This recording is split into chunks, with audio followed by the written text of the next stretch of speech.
Hey everyone, welcome back to another video. In this one, I'm taking a look at T4 Venom, and to be honest, I'm kind of glad that we got a symbiote update since I wasn't really using Venom for anything before. Even though he was better for PvE, he wasn't really that good to warrant a top-end PvE build, so now I can actually enjoy playing him in PvE, and surprisingly enough, he does have some value in PvP. Also, keep in mind while watching the video that we did get a Carnage teaser, meaning that he will get a uniform and most likely a T4 as well.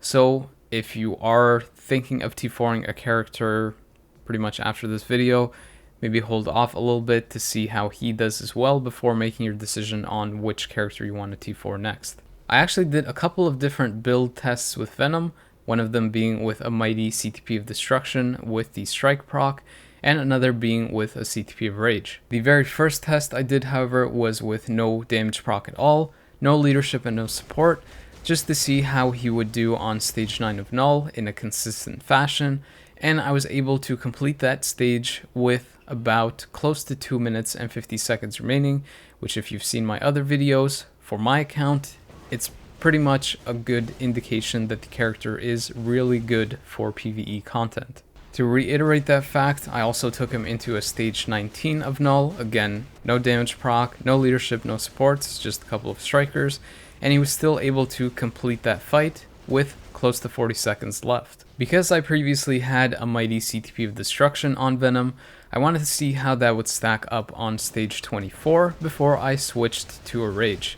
And as you can see from this clip, I was able to complete the fight with a little bit over a minute and 10 seconds left.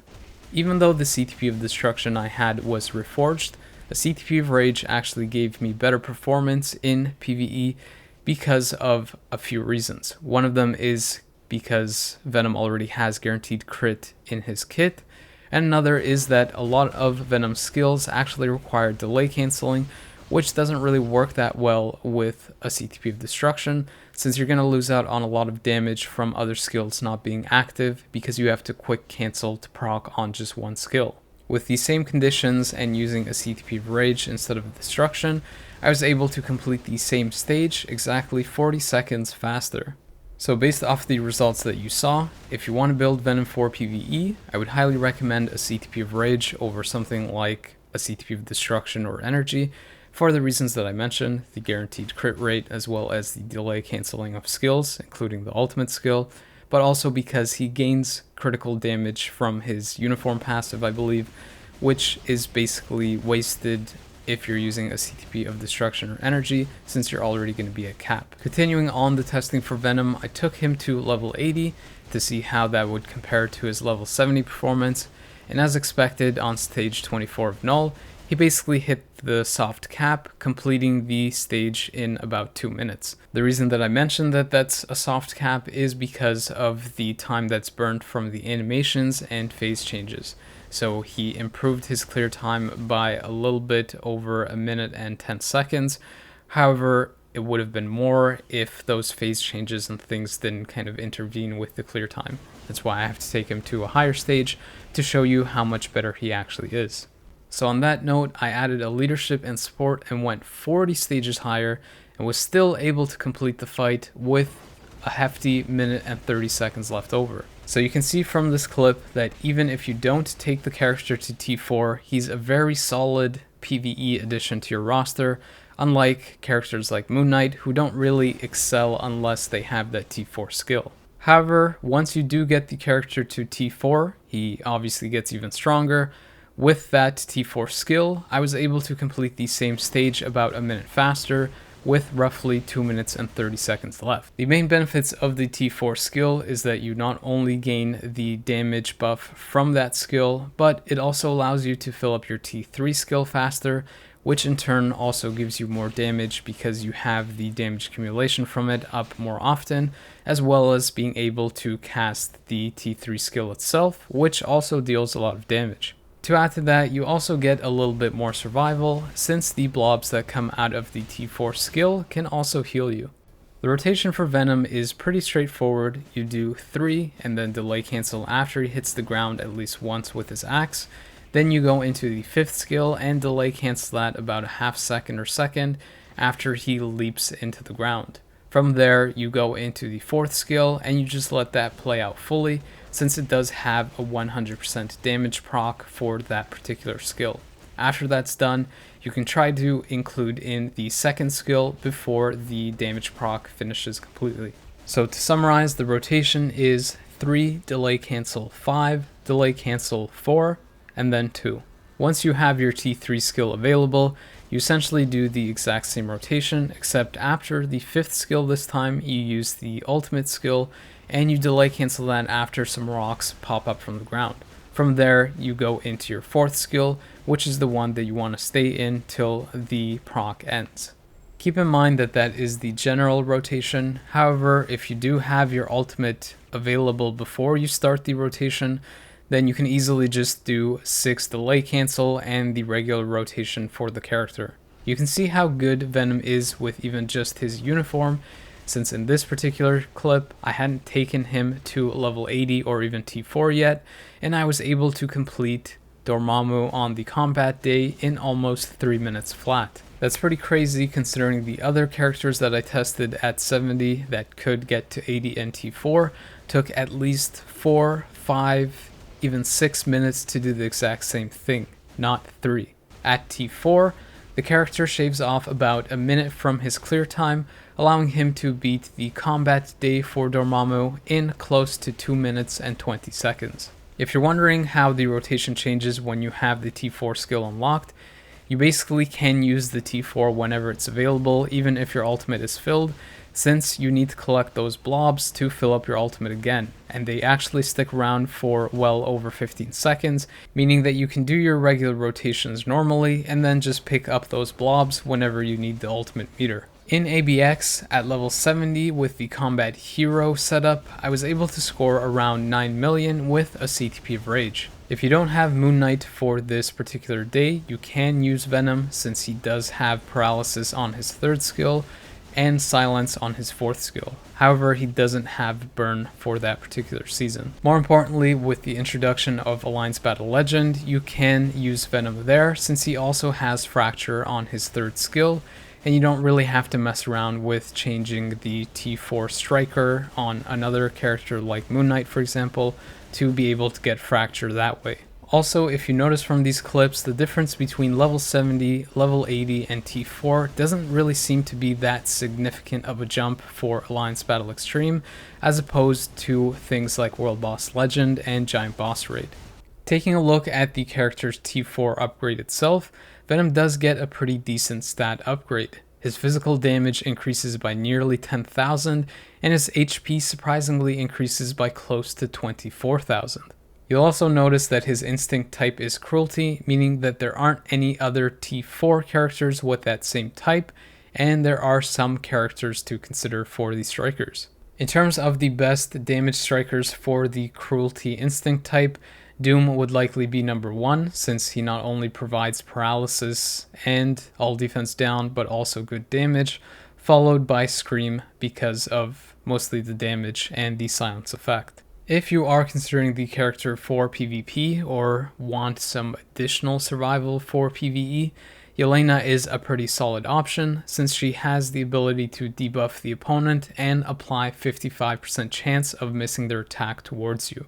Keep in mind that this is when you're using the white suit for the character, and in addition to that, you'll also note that she does provide burn damage, which Venom is missing in his kit, and allows him to basically be useful for all seasons of Alliance Battle Extreme. Lastly, I included Carnage on the list because he's likely to get his own T4 skill, meaning that he'll allow you to max out your own T4 striker skill. We'll have to wait and see what his 3rd skill changes to with his new uniform, or even if that's the skill that's going to be used, since they can change it based on uniforms. For those wondering what I meant about the blobs from the T4 skill, as you can see, when you use that skill, he'll spawn these kind of little venom blobs that when you collect, not only heal you, but fill up your ultimate meter. These do last for a good period of time, and if you looked at the timeline of this video, they stay there for at least 18 seconds. I'm not sure how interesting the first part of the video was for most viewers, since a bunch of content creators have already covered Venom's performance in PvE. However, I also did include how the character performs in PvP. I'm not trying to play off the fact that the character is anything special in PvP, but I was quite surprised that he was able to one-shot some top metas when I was using the CTP of Destruction build. Also, I'm not advocating using a CTP of Destruction if you do want to get value out of the character in PvP, since I also did test CTP of Rage, and the performance was nearly the same. In some cases, the destruction was obviously a bit better because he also got the penetration and the guard break immunity. But you can see that his survival really isn't too great, so you won't benefit much by giving him something like an authority or even a CTP of regen. As you saw from the timeline clips, and as you'll see from some of these Alliance Conquest clips, Venom tends to open with his 5th skill, which is pretty good at one-shotting opponents, and then oftentimes he'll go into his 4th skill, or even his 3rd skill. And the benefit of all of these skills is that they do have a lingering aspect to them, so even if Venom does end up dying, or gets guard broken from those skills, they can still end up taking out the opponent. You can see from those first 2 clips that even with a PvE build, I was able to solo characters like Falcon, Molecule Man, Blue Marvel, and even Sentry. To take on some tougher teams, especially ones that have iframe ignore, I decided to pair Venom with Scream to see how they would cope, and surprisingly enough, they did pretty well, taking out most speed types that they have type advantage versus, and even ones that are pretty good, like Hawkeye and even Kate, that do have iframe ignore. Another reason why I paired Scream with Venom is because even if he wins the first team, if the second team is somewhat strong, then he won't really survive because his health will have gone down a good amount and he doesn't have the best healing. However, Scream does have an awakening, which will allow for an easy wipeout of the second team. You can get a better idea of how decent the character or these characters are because I was almost able to take out an Eternals team with them, getting really close, but unfortunately not able to take out the last bit of health from Cersei. For those wondering how Venom stacks up to the other T4 combat types, in PvP, he is a little bit better than Moon Knight, which isn't really saying too much, and Hulk is obviously the best in that category. On the PvE side, I would say that Venom is likely the best overall, once you take into fact that Hulk's T4 skill will yet again be changed and probably not be close to as good as it is now. Venom is really easy to play in things like World Boss Legend, as well as Alliance Battle Extreme and Alliance Battle Legend.